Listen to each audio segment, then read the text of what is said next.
Hello, welcome to the Wombs of the World podcast. My name is Charlotte Brielle. I am your host, and here we explore how culture is dynamic but birth is universal. I am so excited for today's episode featuring Chantal Blake. Chantal is the founder of Honored Womb, and together we are having an incredible conversation about the power of vaginal steaming, how to honor transitions, and really deeply connect with our womb. You are in for such a treat. We're going to dive right on in. Chantal, will you please introduce yourselves to our viewers and listeners? Sure. My name is Chantal Blake. I'm the founder of Honored Womb, which is a holistic menstrual health education platform, and I'm the author of Peaceful Periods, Holistic Womb Care for Teens. And I'm a wife of 20 years and a mom of 3. I know. I have 3 children, ages 4, 10, and 14. You just look about 20, which I was know. my reaction. Good genes. And where are you currently based?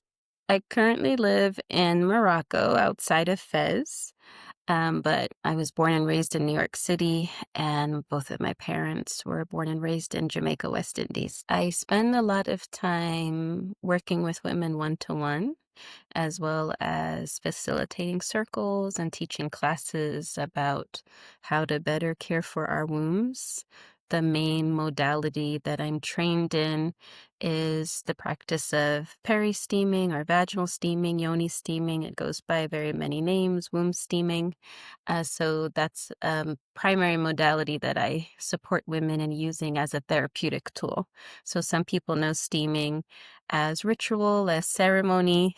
My training is how to use it as a therapy to help women overcome different reproductive and menstrual health challenges. So for those who don't have any clue, either listening or watching, what vaginal steaming, yoni steaming is, can you paint the picture for us? Yeah, vaginal steaming is really just exposing your waist down to the herbal benefit of steam. If you've ever imagined or seen a sauna or a sweat lodge, it's not as hot or as intense as that. Most people think, oh, steam, it has to be really hot.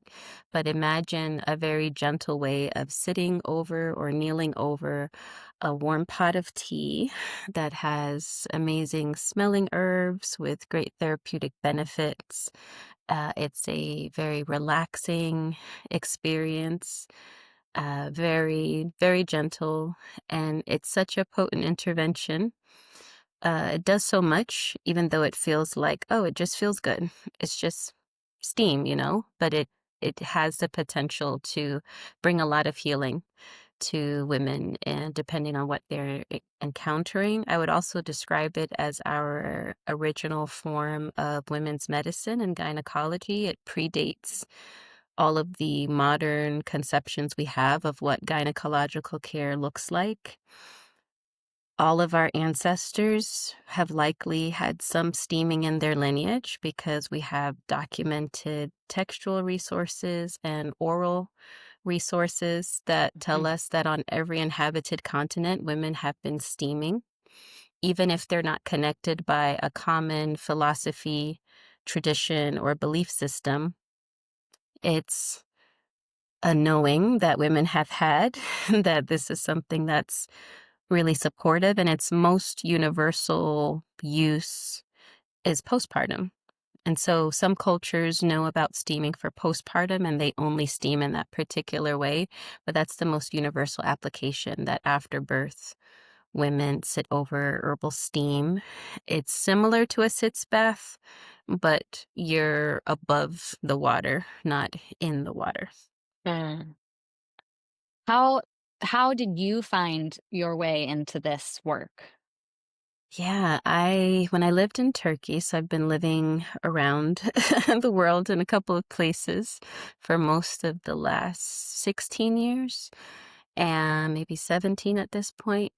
And when I lived in Turkey, I had a yoga instructor who sold yoni steaming herbs. And one day she asked me, "Do you know or have you ever heard of yoni steaming?" And I just said yes, even though I didn't have like a conscious awareness of like, this sounds familiar, but where did I hear it from? How do I know about it? I wasn't too sure. I hadn't experienced it. And then maybe within the following year or two, I went for a Mayan abdominal massage, and that's usually preceded by a steaming session. So my first experience of steam was, 2 or 3 years after that encounter. And then I was encouraged to maintain it as my own practice at home, Hmm. particularly to help support my cycles because I had a history of irregular menstrual cycles.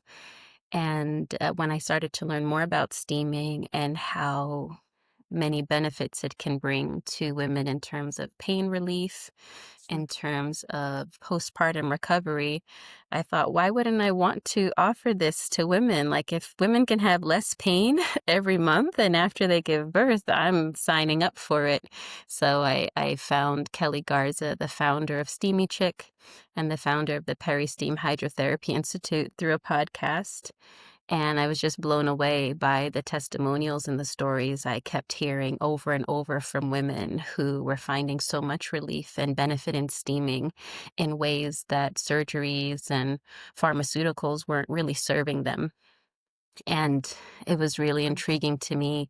And I just felt like I want to offer this to women in my community. So I trained as a facilitator of vaginal steaming with Kelly Garza back in 2019, I believe. Yeah. Cool. What does that training entail? So most of the training is understanding how to use steam safely. Hmm. What's the history of vaginal steaming as well? Um, and then it also includes understanding how to look at the menstrual cycle as a diagnostic tool to see what imbalances are showing up in a woman's body. So in Eastern medicine, you didn't always have to draw blood and do scans to assess a person's state of Hmm. health and well-being. You could look at very outward apparent symptoms that weren't as invasive. And so one of the main things we learn is how to recognize imbalances in the body through the presentation of the menstrual cycle, and then how Mm. to then match what herbs and foods would be most supportive of restoring balance. And then a bunch Amazing. of different protocols. So all the different ways you can steam, depending on what a person is experiencing, what is showing up in their symptom presentation. Because many people will be like, oh, I have this condition. What herbs do I use for X? But how X shows up in your body is unique to you. Hmm. So it's a very tailored approach, and then we're taught a bunch of different protocols of how to support various concerns, whether it's recurring infections, really short menstrual cycles, heavy bleeds, painful bleeds, absent bleeds, cysts, fibroids, a whole gang of stuff. Now I just want to ask you to diagnose me and tell me what I should be steaming with. What do you Let me tell you Your all period about is a my. language, right? When they call it the fifth vital sign, it's really so powerful, but we heard that messaging, I don't know, this was like around 2015 that, the menstrual cycle is the fifth vital sign, but the other vital signs that we're aware of, we know what's a range of healthy, we know what's optimal, less than optimal, Mhm. and we were kind of left there in terms of like conventional period knowledge. The Mm-hmm. mantra that gets repeated is your normal is whatever is normal for you. Hmm. And I just find that really problematic because some women, their normal is debilitating pain. It's vomiting, it's passed out on the floor, Yeah. and it's a disservice to tell her that this has to be your life because this is what it's been.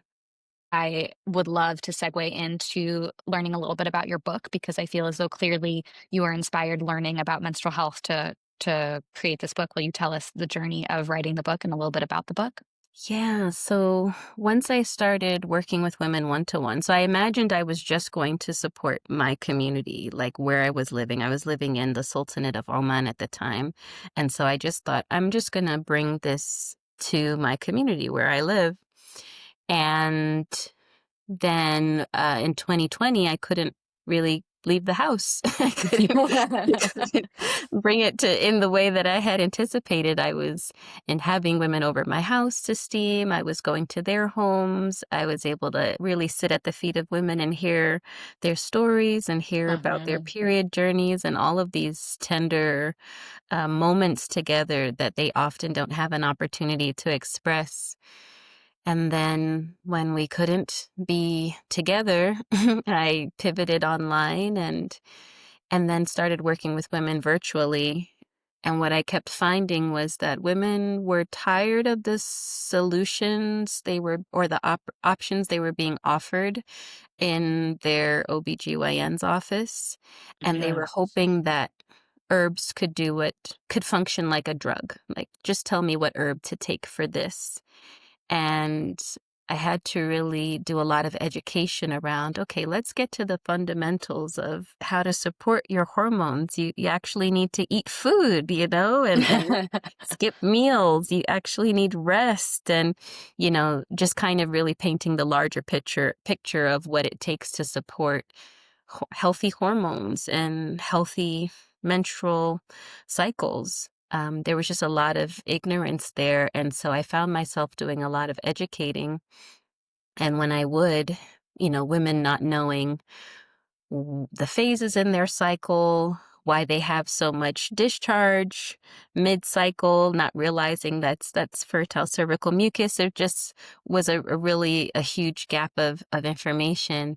And then when I would teach women these topics through classes or through our one-to-one sessions, they kept saying, I wish I knew this sooner. I wish I knew this Mhm, sooner. mhm. And that was just the refrain. And it stayed with me.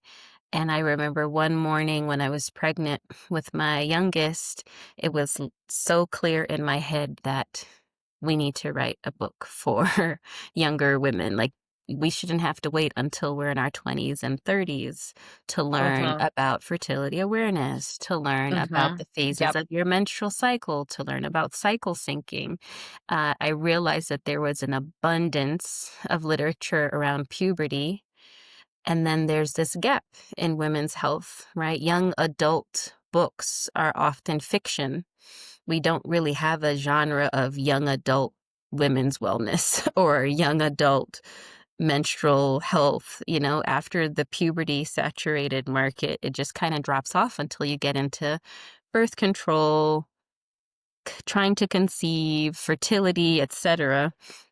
And I just saw this gap, and I just started to imagine what it would look like to teach preteens and teens these basics of how to support healthy menstrual cycles so that Mhm. they can make better choices now and not suffer for a decade and then come to an awakening or some information later in life when maybe they're trying to avoid pregnancy or they want to conceive.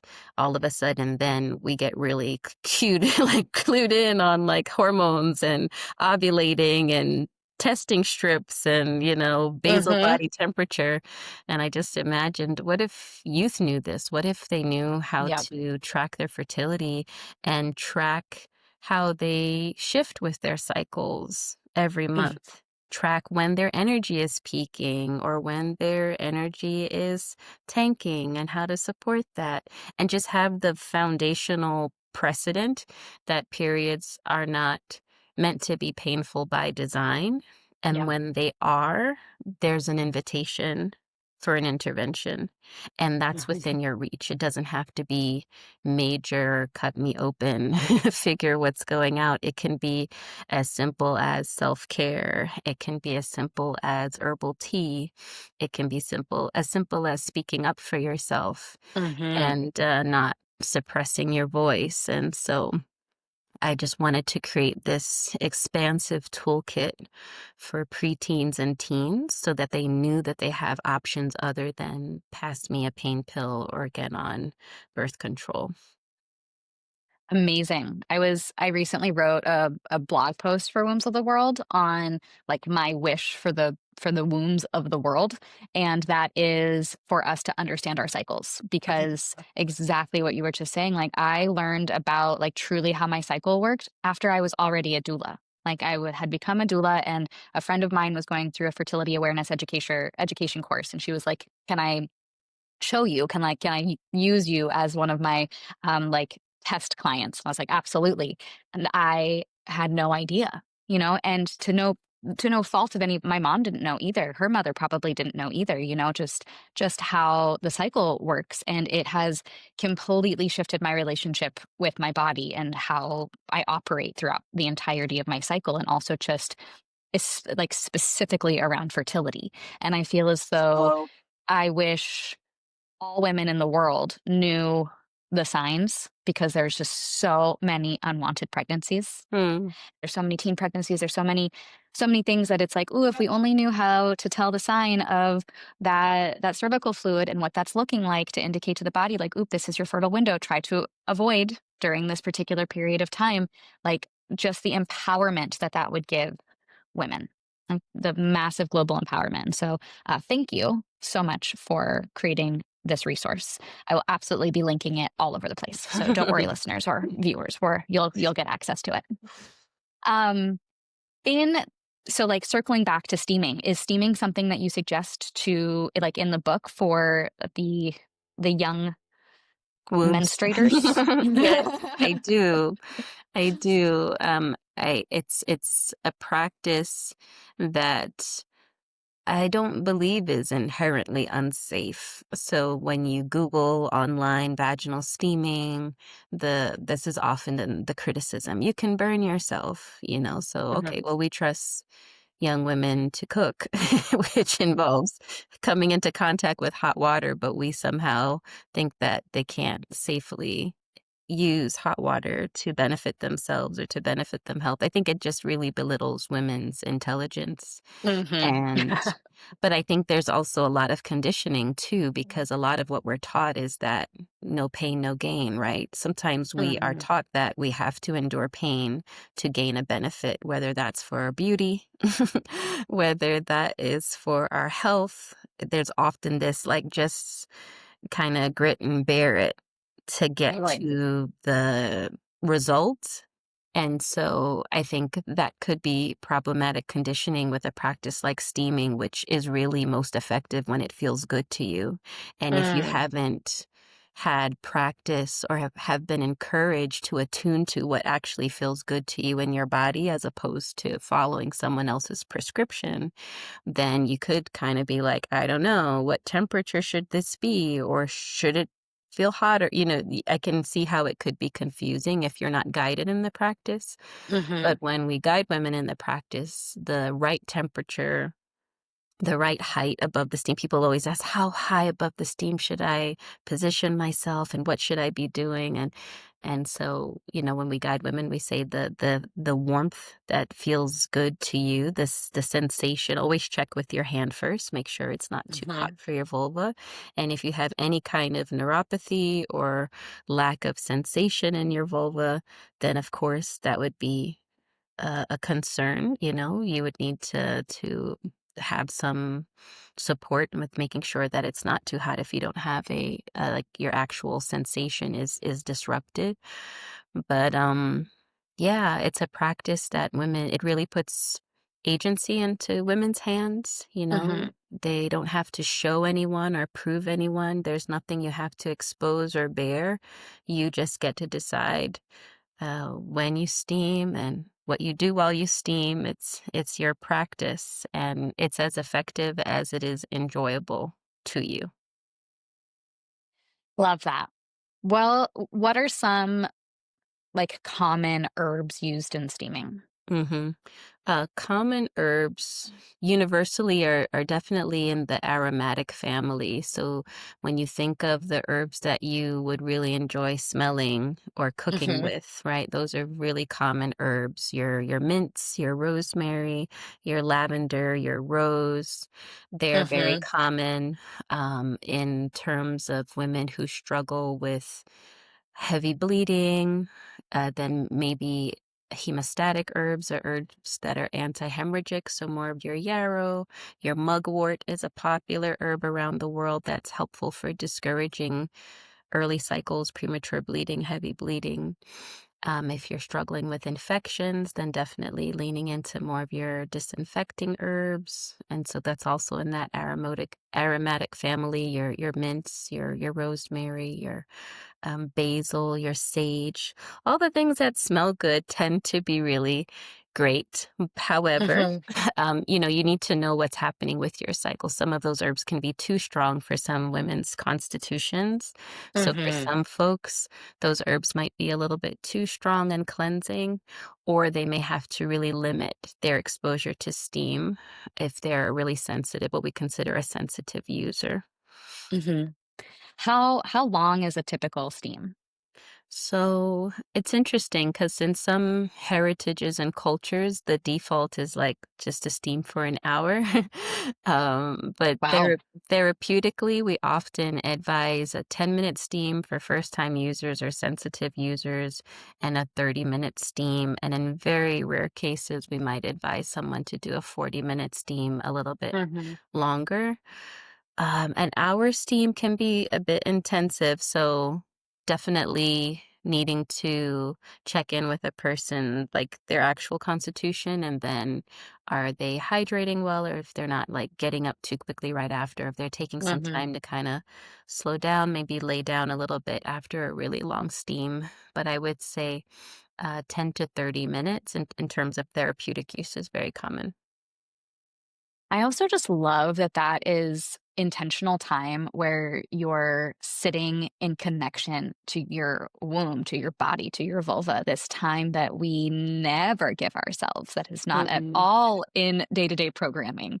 And that this is something like I'm sure this for a lot of people could turn into a practice that is so healing and nurturing and meditative just as it connects as you allow yourself to connect to yourself. Like I know for me, I would have a hard time taking that time, like taking that time just to sit and be and nurture myself. And maybe I should. Maybe that would actually be a really good idea for where I'm at in life to take that time. Yeah. Um, And it does force your cycle awareness, like, yeah. especially if therapeutically you're given a protocol to steam on particular days of your cycle or around ovulation or, Hmm. 3 days before your bleed begins, then you have to have some awareness of, okay, where am I in my cycle? What day is this of my cycle? So it does bring an awareness that in and Hmm. of itself is a gift. And it is an invitation to presence because we don't really, most of the Hmm. times when we think about our vulva and care or attention to our vulva, it's, there's periods and there's sex, like sometimes there's not a space of like, well, what does it look like to care for my vulva in a way that is enjoyable? It's not sexual, it's not Yeah. dysfunctional, it's an intentional way of giving myself care and warmth and um a relaxing, soothing sensation that's not for any particular agenda or game. And so I Mm, also find that especially if women have experienced some type of sexual trauma yeah. or assault, it's a really powerful way to mediate their own sensations of their body, a part of their body that they can reintroduce pleasurable sensation to without it involving anyone else. It's just being with their own bodies and anchoring in pleasure for their own healing. Yeah. That's beautiful. That is so beautiful. And I think that in the context of healing, I feel as though we're so often lacking tools, and so having steaming as a very like somatic and intentional and actually like it's active and passive at the same time can be so beneficial in the healing process.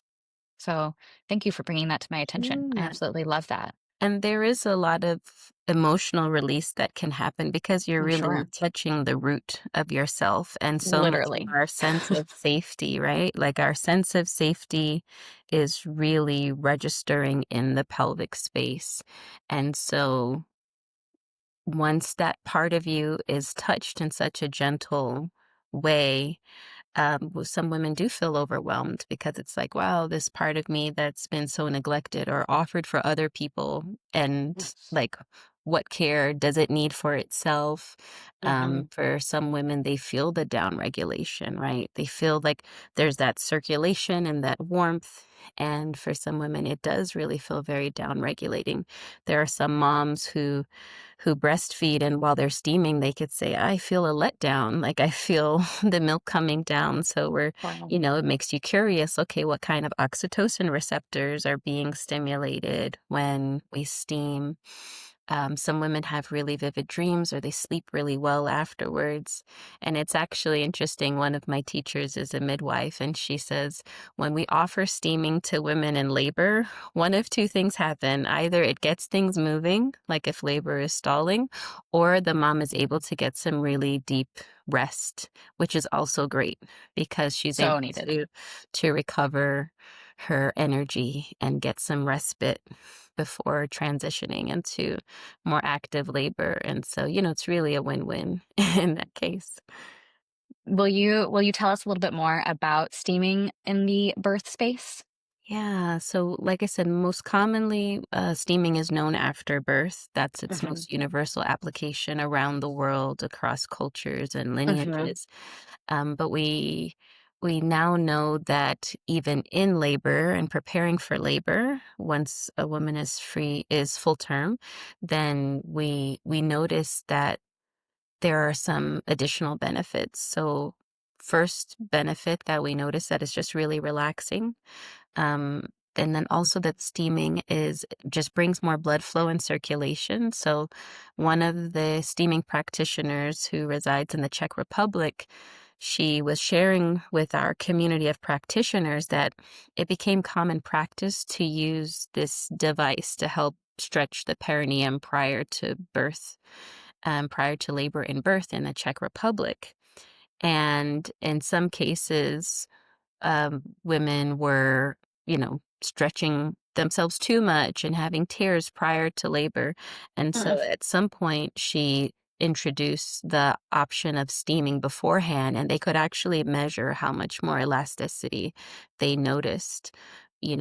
At the vaginal opening after women had steamed. And then she introduced this to her midwife, and they started to introduce this into clinical settings with birthing women, with mothers who are in labor even, and just offering the steaming as an option to, one, bring their labor along if it's kind of stalling, but two, they just see lower incidence of tears because just logically, wherever there's more blood supply, there's more suppleness, there's more softness, there's more tissue kind of elasticity. And even one of my friends who I supported with steaming prior to labor, she kept telling me, my midwife keeps telling me how soft my cervix is. My cervix is just so soft after the weeks of steaming. And so, the midwife was so convinced that you're going to, whenever you begin to dilate, it's just going to be so effortless because there's so much suppleness there. And that's Hmm. what blood does, bringing blood supply, bringing hydration to tissues. It just works.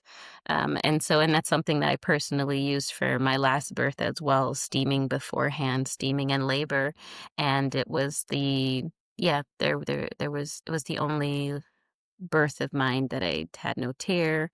And, I felt that elasticity because I felt like, okay, is this a vulva that just gave birth? It didn't really, I don't remember the same, uh, I didn't feel the same tenderness and soreness for as long and as much as I did with my prior birth. So, even personally, it really served me well in the birthing space. And like I said, helping a mom relax is always great. And then, and just creating spaciousness, releasing some of the tension and some of those pelvic floor tendons, and just opening up space is always really great for baby's positioning and birthing.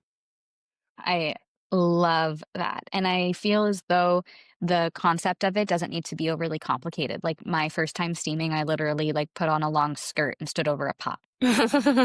like it's something that just, it can be so accessible. And obviously there's also like, there's variations. Like I was recently in Malaysia and we had a whole workshop on vaginal steaming, and they had like made these incredible boxes, and they use like a rice cooker essentially to steam, and that was some next level vaginal steaming.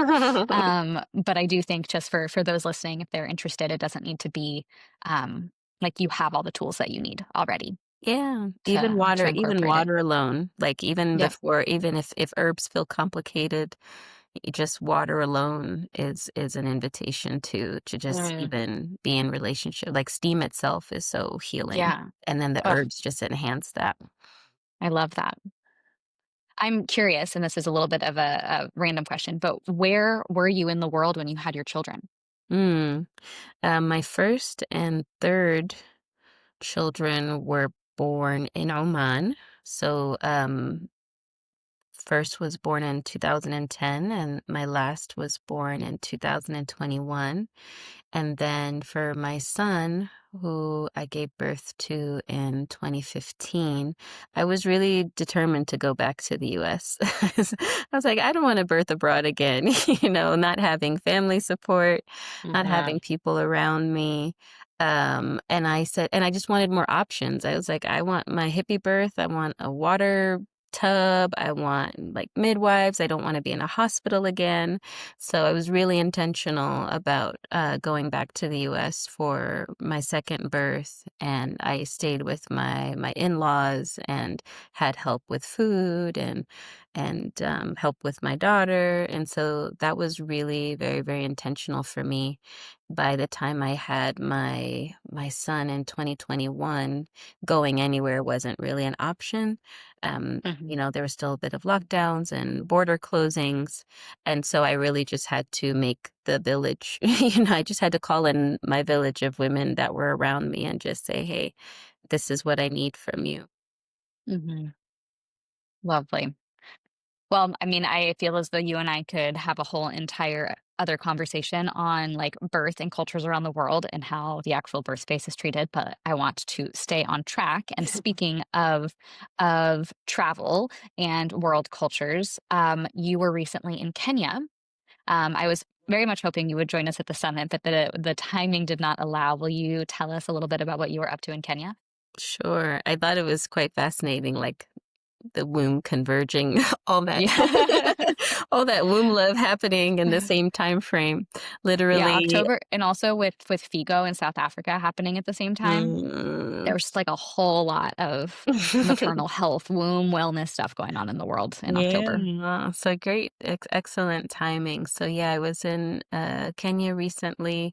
I was invited by my teacher and mentor, Kelly Garza, to participate in their documentary filming.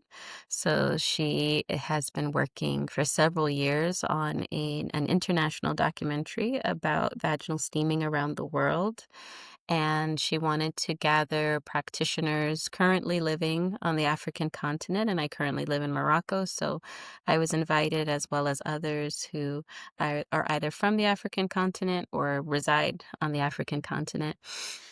And we had a really amazing time together to meet each other in person because so much of our studies are virtual. Like we do practicums in person, but to meet each other and to connect in real time was really powerful.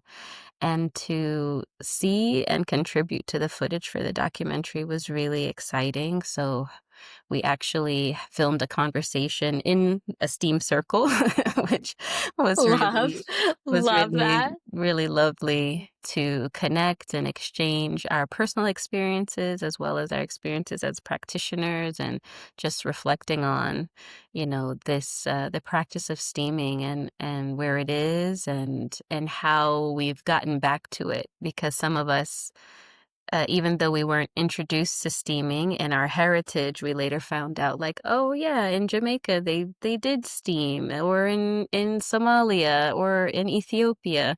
So it's Hmm. almost like this reclamation of a tradition or a heritage that's been lost or severed.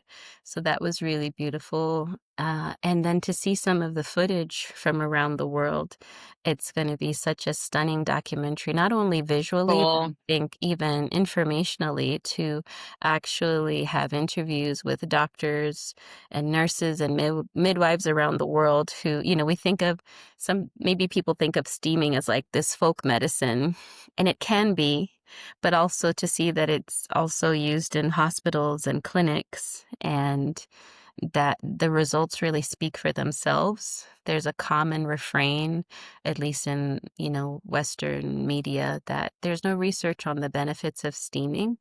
And Mm. it's actually very inaccurate because throughout the world, they're writing papers about steaming and, Mhm. maybe they're using their own terminology and maybe they're writing in their own languages, but the documented benefits are there. People are publishing papers, clinics are publishing books on the benefits of steaming. So it was really exciting to be a part of that whole experience, to see what the future can be, because it really can be another option to consider before resorting to surgery, before resorting to a hysterectomy or Mhm. removal of your tissues and organs. There are really some viable options and opportunities that steaming presents that are worth exploration before telling women, okay, this is the only option. You either are going to be Absolutely. medicated for life or cut open. Absolutely. I feel like the at our summit, we were having similar conversations, different contexts. Like yours was very focused on steaming, obviously, and ours was about birth work. But the theme is the same. Of like our tagline is culture is dynamic, birth is universal, and how there's so much overlap in all of these different cultures, and it boils down to like the last couple hundred years we've just become so disconnected from ourselves and so isolated, and in that Mhm. disconnection we've lost the connection to nature, we've lost the connection to ourselves, we've lost the connection to each other.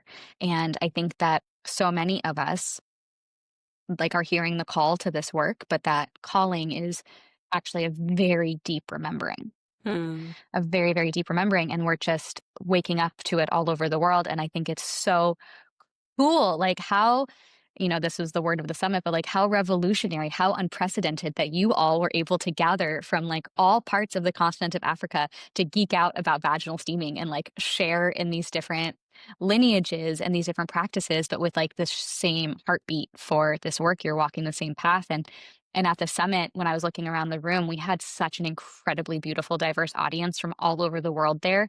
And I was just thinking about the collective ancestors in the space Hmm. and how like these ancestors would have never crossed paths Hmm. because travel was not as accessible as it is today. And now we have these um, all these different tools and all these different seeds of knowledge that are like cross pollinating, and we're all in the same. We all have the same overall goal of like how can we better support wombs and women and families and communities, and we're all doing this work because like there we also talked about this a lot at the summit, but the word decolonization is coming up so much, and I feel as though a lot of us use that word a lot, and so we understand the like academic context of it, the intellectual context of it, and how it applies. But what does it feel like Hmm. when you're talking to someone who isn't going to know what that word means because that hasn't been in their path or in their life? If somebody like that's working the land in Ecuador, and you're talking to them about this like academic heady terminology about like their rights, and but it's like what does it feel like, and what it feels like is the return to relationship. Hmm. Like that's what we're craving, and I think that whether we have the words for it or not, like all of us in all of our different spaces, that's what we're working towards, is the return to relationship, and the relationship, like I said, to ourselves, to each other, and to the earth, because of this huge disconnection. And what I love about steaming, and also about your work and your background in like the environmental space is that steaming, because it uses all the elements, right? Like you have to use heat to steam, like you have to use the fire element, you have to use the water element to steam, you have to use the earth element to steam, and then you have to use the air element to steam. And that's so cool. Yes, yeah, that's something that comes up a lot that, yeah, you really do. There's this interaction with all of the elements. And, thinking what you were saying about this return to relationship, one thing that keeps coming up to mind for me is the idea that only birth workers can be in the presence of birth. And I think that's what happens when you take birth out of the home and birth out of the community. People don't see birth, they don't hear birth, they Hmm. don't smell birth because it's so Yeah. sanitized and it's behind these white walls and, it's Hmm. only handled with sterile latex gloves, etc. And it really does perpetuate this fear around birth, because you don't hear it and see it anymore. There's not a Yeah. neighbor giving birth and you're not bringing food to a neighbor down the street who just gave birth, and not in that same way that could have been in the past. I know that my husband's his parents and aunts and uncles, they grew up in the South in Florida. And one of his aunts always talks about like running into someone's house and someone like someone was giving birth, and she was like, ah, and then she ran out of the house.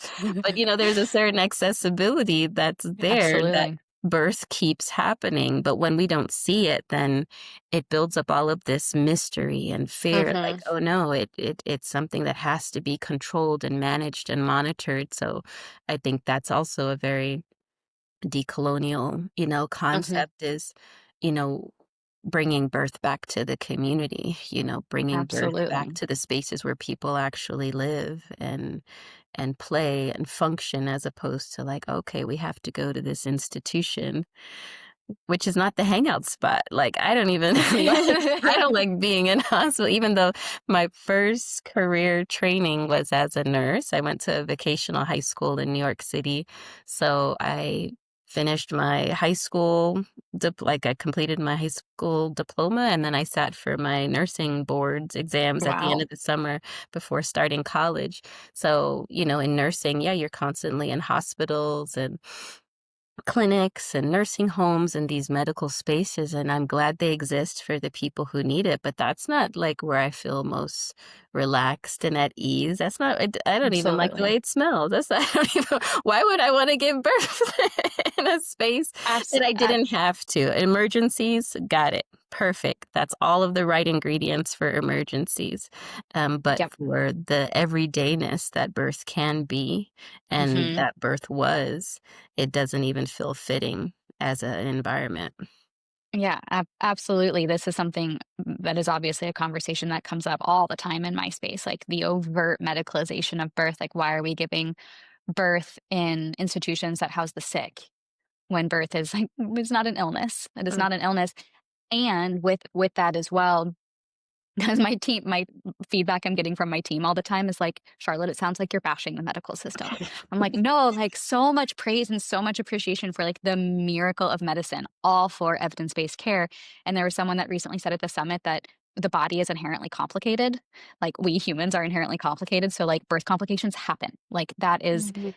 that also happens, and having, medical advancements to support and save lives is awesome. So great. So Yeah. for clarity, praise to the medical advancements and Yes. the evidence-based care of the world. But evidence-based care also shows that like hands-off approach is one of the best approaches to birth. Yeah. Like midwifery care is one of the best approaches to birth. And so um, bringing birth back to community, and not just birth, obviously, but also like our cycles, at Mhm. a different time we were bleeding together and it was so much more connected.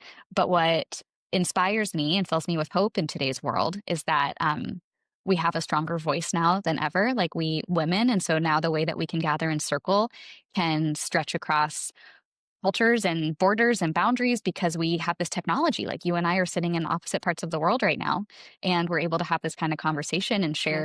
share knowledge, and that's so cool. And so as the world seems to be falling apart at the seams, just like ripping apart, it's I'm inspired. I'm so deeply inspired by how this knowledge and women and those who who are holders and carriers of this knowledge are coming together and sharing it. And so, like, thank you so much for the work that you're doing, and thank you so much for writing this book. And I am so excited to see this documentary. Yeah, me too. Next year, So, 2026. So keep your so cool. eyes open for that. I have so many more questions, so I think you're gonna have to come back for a second episode. Don't force I me. let's Don't force let's me. just keep I'm like, "Next up, menopause. Let's talk about it," but we don't have time right now. Yeah. Um, Oh, yeah. oh my gosh, Chantal, you're incredible, and, please tell our listeners how they could work with you, how they can get in touch with you. Are you taking clients? Are you taking global I clients? do. Yep, I do. I do work. I have courses. I have one-to-one consultations. I have longer term coaching. I have the book as well. So everything that I'm up to, you can find on honoredwomb.com. So this is the American spelling, no U, HONOREDWOMB.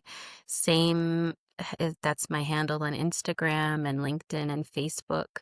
And just reach out. There's a lot of content that I've shared over the years. Mhm. I just want as many people as possible to enjoy their bodies and feel good in their bodies and not Yeah, feel like these cycles of painful periods can't be broken, because they can with the right support. And then it's amazing how much more of yourself is freed up for your life and your purpose when you're not dreading and bracing, you totally. know, devastation every month. Your periods are not meant to be that way. They don't have to be that way. And that's my promise. That's my Mm. promise. Your periods can get better, trust me. I think that's a beautiful, beautiful promise. Well, thank you so much for being here, for sharing with us, and we'll definitely have to have you back on. I would love to. Thank you so much for listening to today's episode of the Wombs of the World podcast, where culture is dynamic and birth is universal. These conversations are an offering, a reminder that birth is sacred, that connection is healing, and that when we honor the womb, we honor the world. To learn more about our programs, trainings, and global maternal health initiatives, please visit wombsoftheworld.com or connect with us on Instagram at wombsoftheworld. Until next time, may you walk gently, listen deeply, and remember that birth belongs to all of us. Thank you for listening. We'll see you next time.